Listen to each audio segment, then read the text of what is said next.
વહેલી સવારે જોખમી થઈ ગઈ.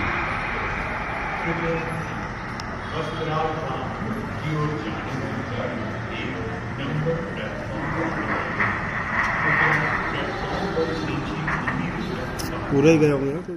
आज इस नजारे ने पूरे देश को हिला दिया जब एक बोइंग 787 ड्रीम लाइनर जो कि अहमदाबाद से लंदन जा रहा था वो टेक ऑफ के 1 मिनट से भी कम समय में इस तरह से दुर्घटनाग्रस्त हो जाता है.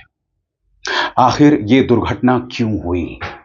लोग हैरत में हैं. 242 लोग इसमें सवार थे, जिसमें करीब 53 ब्रितानी नागरिक भी. अहमदाबाद से लंदन के गैटविक एयरपोर्ट जा रहा यह विमान 1 मिनट से भी कम समय में भी क्रैश हो जाता है. आज कई सवाल हमारे सामने हैं. इस दुर्घटना के बारे में आप सब जान गए होंगे दोस्तों, मगर सबसे पहले इसको लेकर जो तस्वीरें मिल रही हैं वो मैं आप तक पहुंचाना चाहूंगा. मगर सबसे पहले मैं आपसे माफी मांगना चाहूंगा क्योंकि कुछ तस्वीरें आपको विचलित कर सकती हैं. मगर मेरा वादा है कि इस कार्यक्रम में मैं आपको किसी लाश की तस्वीर नहीं दिखाने वाला हूं. कोई भी ऐसी तस्वीर नहीं दिखाऊंगा जिससे आपका मन व्यथित हो सकता है. मगर जिस तरह से दुर्घटना हुई दोस्तों, उसने हम सबके होश उड़ा दिए. यह प्लेन टेक ऑफ करता है और टेक ऑफ के तुरंत बाद क्रैश हो जाता है. और क्रैश कहां होता है? मेघानी इलाके में, एक ऐसी बिल्डिंग में जहां डॉक्टर्स रह रहे थे. सही सुना आपने दोस्तों, डॉक्टर्स रह रहे थे. और जब प्लेन क्रैश हुआ उस वक्त वो डॉक्टर्स मेस में थे, खाना खा रहे थे, तभी वो प्लेन आकर उस पर गिरा. लोगों के होश उड़ गए हैं. तस्वीरें जो सामने उभर कर आ रही हैं वो हतप्रभ करती हैं, होश उड़ा देती हैं कि किस तरह से लाशों की हालत है जो क्षत विक्षत हालत में है. जो लाशों की हालत थी वो बहुत ही खराब हालत में थी क्योंकि अधिकतर लाशें बुरी तरह से जल गई हैं. आप मेरे पीछे लगातार देख रहे हैं दोस्तों वो मंजर, विमान के क्रैश के बाद का मंजर. और वो मंजर शब्दों में बयान नहीं किया जा सकता. शब्दों में बयान नहीं किया जा सकता. मैं आपको बतलाना चाहूंगा दोस्तों कि इस विमान को 2 पायलट चला रहे थे. एक थे कैप्टन सुमित सबरवाल जो कि मेन पायलट थे और इन्हें 8200 घंटों का तजुर्बा था. और copilot first officer Clive Kunder जिनके पास 1100 घंटे विमान का अनुभव था. कहने का अर्थ था कि ये दोनों ही जो पायलट्स थे तजुर्बेकार थे. मगर ऐसा हुआ क्या? आखिरी लम्हों में आखिर उस इंजन में ऐसी खराबी क्या आई? क्योंकि मीडिया रिपोर्ट्स के मुताबिक उन्होंने मे डे का संदेश भी दिया था. सरल शब्दों में कहा जाए, अंदर कोई बहुत गंभीर समस्या हो गई थी जिसके चलते उन्होंने मदद की गुहार लगाई, यानी मे डे की गुहार लगाई. क्या थी वो तकनीकी खराबी? क्योंकि कई पायलट ग्रुप्स में यह खबर भी चल रही थी कि बर्ड हिट हुआ था, यानी कि पक्षियों का एक झुंड जो कि विमान को जाकर लगा. क्योंकि अगर आप दोबारा इस तस्वीर को देखें, इस वीडियो को देखें, तो प्लेन सही मायनों में, बोइंग 787 ड्रीम लाइनर सही मायनों में टेक ऑफ नहीं कर पाता. और जैसा कि आप देख सकते हैं उसकी नाक हमेशा ऊंची है, यानी कि जो नोज ऑफ द प्लेन है वो हमेशा ऊपर है. और फिर उसी अंदाज में वो क्रैश कर जाता है. आखिर ऐसा हुआ क्यों? क्यों उन्होंने मे डे का संदेश दिया? ये तमाम तथ्य हैं जिनसे हम ध्यान नहीं हटा सकते. और साथ ही कुछ सवाल सामने. जब से टाटा ने टेक ओवर किया है एयर इंडिया को, लगातार कई शिकायतें सामने आई हैं. हम उसकी भी चर्चा करेंगे दोस्तों. हम यह भी चर्चा करेंगे कि एयर इंडिया के विमानों में इतनी समस्याएं लगातार क्यों पेश आती रही हैं, उसकी भी हम चर्चा करेंगे. मगर सबसे पहले एक एक करके आपके सामने वो तस्वीर आर्टिफिशियल इंटेलिजेंस के जरिए मैंने जनरेट की है. यह तस्वीर जिसमें हमने दिखाया है उन 2 पायलट्स को, क्या मंजर रहा होगा ठीक क्रैश से पहले. और इस बारे में क्या जानकारी मिल रही है आपके स्क्रीन पर. कैप्टन सुमित सबरवाल थे मेन पायलट जिनके पास 8200 घंटों का अनुभव था. Copilot first officer Clive Kunder 1100 घंटे का अनुभव. 1:39 अहमदाबाद के रनवे 23 से उड़ान भरी. पायलट ने इमरजेंसी मे डे का ऐलान किया. एटीसी तक आवाज पहुंची लेकिन दोबारा फिर पायलट से संपर्क नहीं हो पाया. इस विमान में गुजरात के पूर्व मुख्यमंत्री विजय रूपाणी भी सवार थे और जैसा कि आप देख सकते हैं यह उनका बोर्डिंग पास था.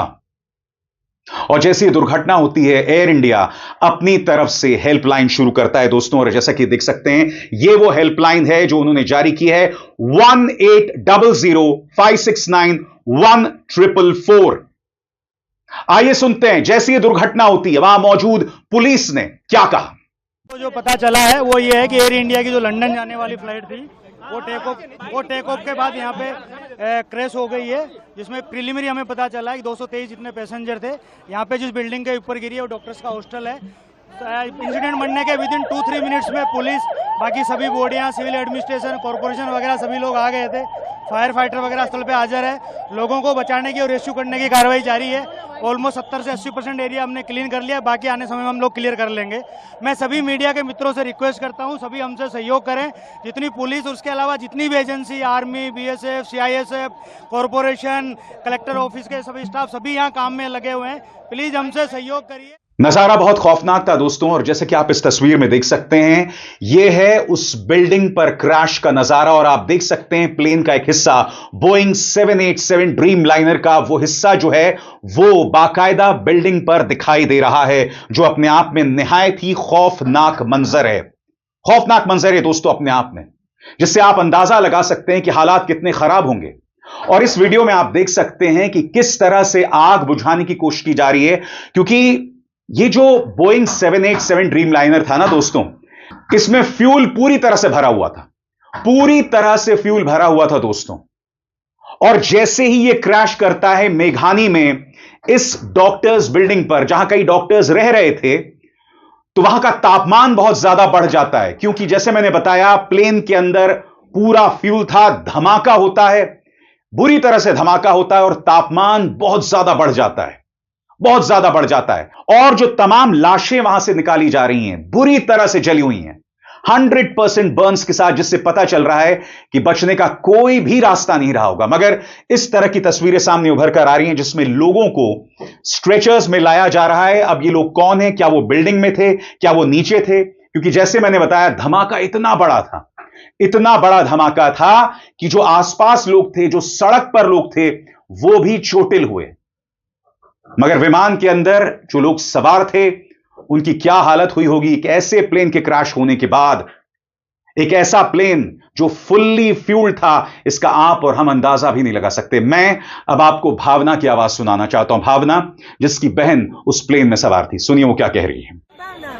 भावना बहन, आपके कौन आ रहे थे और कौन सी फ्लाइट में आ रहे थे, और अभी क्या सिचुएशन लग रही है आपको?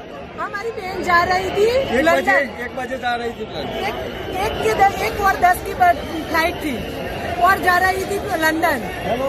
लंदन जाने से पहले ही क्रैश हो गया प्लेन। दोस्तों इसके अलावा एयर इंडिया ने बाकायदा पूरी लिस्ट जारी कर दी है, उन 242 पैसेंजर्स की लिस्ट। ये वो तमाम लोग हैं जो कि बोइंग 787 विमान में शामिल थे, सवार थे। और सबसे बड़ी बात, एक बोइंग 787 ड्रीम लाइनर का इस तरह का क्रैश पहली बार हुआ है। सही सुना आपने दोस्तों, पहली बार हुआ है।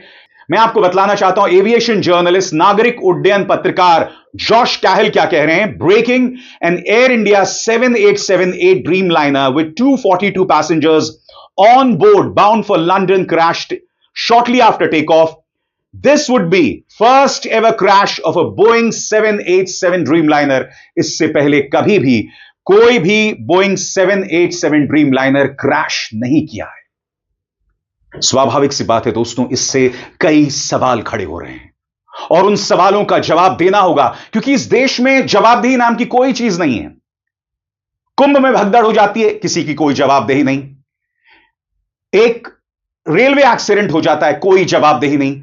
लगातार इस तरह की बातें आती हैं। आज कई सवालों के जवाब देने होंगे सरकार को भी, टाटा को भी, जिसने एयर इंडिया का टेक ओवर कर लिया था। और मैं आपको बतलाना चाहता हूं दोस्तों, जब से टाटा ने टेक ओवर किया था एयर इंडिया का, यह उम्मीद की जा रही थी कि उसके हालात सुधरेंगे, मगर सुधरने की बजाय कई शिकायतें सामने उभर कर आईं। और मैं आपके सामने सिलसिलेवार तरीके से वो तमाम मुद्दे रखना चाहता हूं जब से टाटा ने टेक ओवर किया, किस तरह की शिकायतें सामने उभर कर आईं, क्योंकि इन सवालों के जवाब देना बहुत जरूरी है। नंबर 1, टाटा के टेक ओवर के बाद एयर इंडिया में कई तकनीकी समस्याओं की शिकायतें सामने आई हैं। वो कौन कौन सी समस्याएं, एक एक करके आपके स्क्रीन पर। पुराने और खराब हो चुके विमानों का इस्तेमाल। एयर इंडिया के बेड़े में कई विमान पुराने हैं जिनमें तकनीकी खराबियों और बार बार मेंटेनेंस की जरूरत पड़ती है। पुराने विमान क्यों? क्या लोगों की जान की किसी को परवाह नहीं है? मुद्दा नंबर 2, विमानों के नवीनीकरण की कमी। विमानन विशेषज्ञों के अनुसार एयर इंडिया के विमानों का नवीनीकरण न होने से तकनीकी समस्याएं लगातार बनी हुई हैं। इसके अलावा दोस्तों, फ्लाइट्स में देरी और उसका रद्द होना, तकनीकी खराबियों के कारण उड़ानों में देरी और रद्द होने की घटनाएं लगातार बढ़ी हैं। इसके अलावा जो पूरा बेड़ा है उसे इंटीग्रेटेड होना चाहिए था, उसका एकीकरण होना चाहिए था, मगर ऐसा नहीं है, अव्यवस्था बनी हुई है। बेड़े के एकीकरण में अव्यवस्था, विस्तारा और एयर इंडिया के विमानों के एकीकरण में गड़बड़ी के कारण कई बार यात्रियों को बुक की गई सुविधाएं नहीं मिल पाती, जिससे तकनीकी और संचालन संबंधी दिक्कतें पेश आती हैं। इसके अलावा बोइंग 777 जैसे पुराने विमानों को हटाने की सलाह दी गई, क्योंकि ये ग्लोबल स्टैंडर्ड के मुताबिक नहीं है और इनमें तकनीकी समस्याएं ज्यादा आती हैं। यानी कि कुल मिलाकर पुराने विमान, अव्यवस्था, इंटीग्रेशन की कमी, ये तमाम समस्याएं सामने पेश आती रही जब से टाटा ने एयर इंडिया को टेक ओवर किया। और रही बात एयर इंडिया के विमानों की, तो इससे पहले भी कई बार बड़ी बड़ी दुर्घटनाएं होते होते बची, वो भी मैं आपके सामने पेश करने वाला हूं दोस्तों। एयर इंडिया में हाल ही के समय में सबसे ज्यादा निम्नलिखित तकनीकी समस्याएं पेश आई हैं। सबसे पहला, हाइड्रोलिक सिस्टम फेल होना। तिरुचिरापल्ली से शारजा जा रही फ्लाइट में हाइड्रोलिक फेलियर हुआ, जिससे पायलट को इमरजेंसी घोषित करनी पड़ी और विमान को कई घंटे हवा में घुमाना पड़ा। केबिन प्रेशर की समस्या। मुंबई से लंदन जा रही बोइंग 777 फ्लाइट को केबिन में दबाव संबंधी तकनीकी खराबी के कारण वापस लौटना पड़ा। तकनीकी खराबी के कारण फ्लाइट्स का लौटना। कई बार उड़ान के दौरान तकनीकी दिक्कतें आने पर विमान को बीच रास्ते में वापस लौटना पड़ता है। दोस्तों, न सिर्फ उस विमान में कई लोग मारे गए हैं, मैं अपनी तरफ से कोई आंकड़ा नहीं देना चाहता हूं, क्योंकि इस वक्त जब मैं यह कार्यक्रम रिकॉर्ड कर रहा हूं, अंतिम तस्वीर सामने उभर कर नहीं आई है। जब तक ये कार्यक्रम आपके सामने आएगा, जाहिर सी बात है, दूध का दूध और पानी का पानी हो जाना चाहिए। हालांकि इस देश में दूध का दूध और पानी का पानी नहीं होता, जवाबदेही नाम की कोई चीज नहीं है, यहां किसी को जवाबदेह नहीं बना जाएगा। मगर मैं उम्मीद करता हूं कि काफी हद तक तस्वीर जो है वो सामने उभर कर आएगी। मगर न सिर्फ वो प्लेन क्रैश किया, उस वक्त प्लेन क्रैश किया जब उस बिल्डिंग में डॉक्टर्स जो है मेस में थे, खाना खा रहे थे, और यह तस्वीर उस बात का प्रमाण है। आप देख सकते हैं मेस की क्या हालत है। मेस यानी वो जगह जहां लोग खाना खा रहे थे। ये मेरा ले लो, मेरा।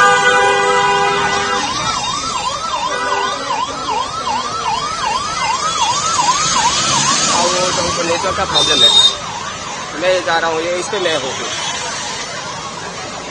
ये मैं जा रहा हूँ। चलो मैं सर बाद में फोन करता हूँ, मैं अभी ये थोड़ा भागता हूँ।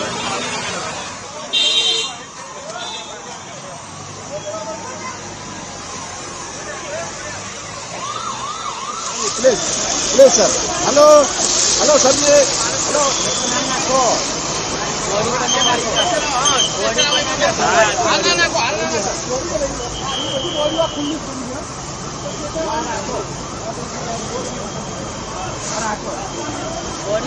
ये बॉक्स तो नहीं, बॉडी पर रखता है।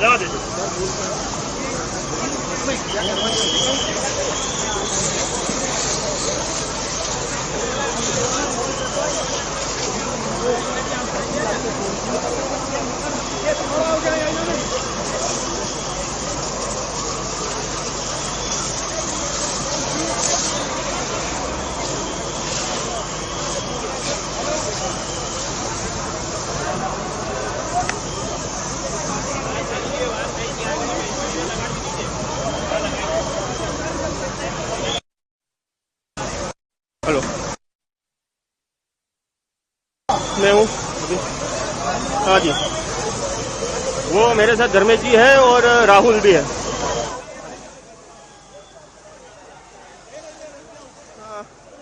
टीवी है, एक मिनट, मैंने कनेक्ट करके तो रखा है सर जी। धर्मेश जी ने सर्वर दिया था। नहीं, एक मिनट रुकिए, मैं करता हूँ, आपको फोन करता हूँ। हाँ बस वही है मेरे पास अभी। दूसरा धर्मेश जी है, धर्मेश जी को फोन कर दीजिए एक बार। धर्मेश, अब मैं आपको एक मां की आवाज सुनाना चाहता हूं। वो मां कह रही है कि मेरा बेटा उसी वक्त खाना खा रहा था। आइए सुनते हो मां क्या कह रही है। मेरा नाम रमीला देवी है। रमीला बेन, आप कौन था वहाँ पे और हॉस्टल में कौन क्या काम कर रहे थे? मेरा लड़का है ना, वो ब्रेक पड़ा था खाने का, तो हॉस्टल में खाने गया था इधर, यानी हॉस्टल में ही प्लेन क्रैश हुआ, पर मेरे लड़का को कुछ हुआ नहीं, बात हुई मेरी, और इसके भाईबंद है ज्यादा हुए तो लोग मर गए, ये फिर मेरे लड़का को देखने जाना है अंदर मेरे को। अभी क्या लड़के को क्या सिचुएशन है? लड़का बोला है कि मैं अच्छा दूसरे मार से कूदा था ना, तो थोड़ा खाली लगा है, ऐसा बोला है मेरे को, पर मैं जाऊँ अंदर तो मालूम पड़े ना ऐसा। ठीक है। इस तरह की न जाने कितनी दास्तानें हैं दोस्तों जो सामने उभर कर आएंगी। इस मुद्दे पर यह मेरा पहला कार्यक्रम है दोस्तों, और आने वाले दिनों में या आने वाले घंटों में जैसे जैसे नई नई जानकारियां मिलती रहेंगी मैं आप तक पहुंचाता रहूंगा, और मेरा वादा है हर बार की तरह आप तक तथ्यों के आधार पर इस समस्या की जड़ों तक पहुंचने की कोशिश मैं लगातार करूंगा। अविसार शर्मा को दीजिए इजाजत। नमस्कार।